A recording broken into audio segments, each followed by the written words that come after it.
चलिए, तो आपसे एक प्रश्न पूछेंगे चैप्टर 8 से त्रिकोणमिति से। उम्मीद करते हैं कि आप जवाब दीजिएगा। tan 60 डिग्री के मान कितना होगा? tan 60 डिग्री के मान √3। और sin 30 का मान? sin 30 का मान 1/2। sin 30 के मान 1/2। जाइए, चलिए आप बताइएगा। sin स्क्वायर थीटा और प्लस cos स्क्वायर थीटा बराबर क्या होगा? 1। ठीक है।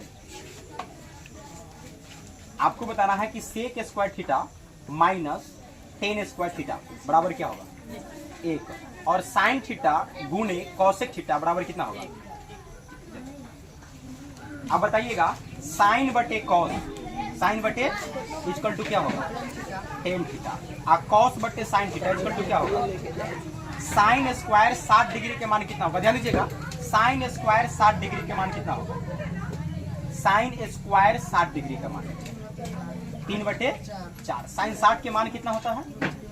√3/2। स्क्वायर बोले तो उसका स्क्वायर कर दिए। बहुत अच्छा, ठीक है। चलिए आप बताइएगा। tan 45 का मान कितना होगा? tan 45 का मान 1। अच्छा, सेक का व्युत्क्रम क्या होता है? सेक थीटा का व्युत्क्रम क्या होता है? cos theta. सेक का व्युत्क्रम cos थीटा। ठीक, जाइए। चलिए आप बताइएगा कि cos थीटा गुने डैश बराबर 1। cos थीटा गुने डैश बराबर 1। डैश में क्या भराएगा? 0। अरे cos के साथ गुना कौन करता है? एक करता है। नहीं, cos का जो व्युत्क्रम होता है वह सेक होता है। तो सेक थीटा गुने cos थीटा बराबर कितना होगा? 1। तो डैश जो हम बोले डैश में क्या भराएगा? सेक थीटा। क्या होगा? Sec theta. अब बताइएगा कि cot 45 का मान कितना होगा?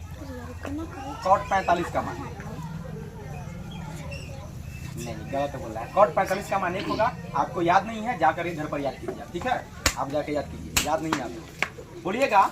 sin 60 डिग्री के मान कितना होगा? sin 60 का मान, sin 60 डिग्री का मान ध्यान से एकदम √3/2। √3/, क्या होता है? √3/2। अच्छा, tan 0 डिग्री के मान कितना होगा? गलत बोल रहे हैं।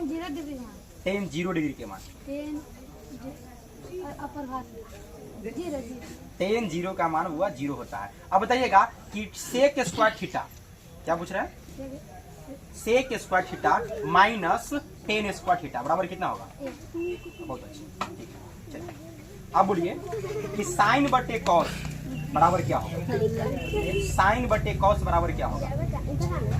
साइन थीटा बटे कॉस थीटा बराबर क्या होगा?